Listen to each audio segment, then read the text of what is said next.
Hello guys, good morning. So ayan, kakagising ko lang and nakita ko tong comment na to. Ang sabi niya, kakanood ko ng PBB, hindi ako makabalik sa C-drama.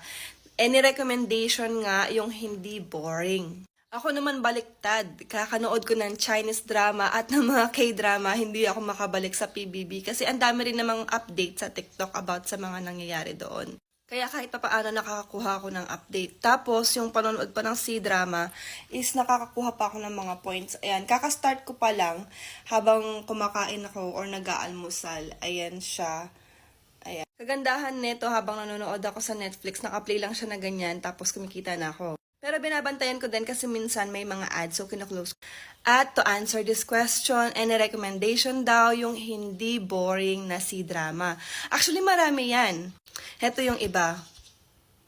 Ayan, so yung napanood ko is etong available siya sa Netflix. Hidden Love, Diyos ko, naku, ma-in love ka talaga dyan sa main character yung guy. And then When I Fly Towards You, tapos etong A Love So Beautiful, and asan pa ba yung isa?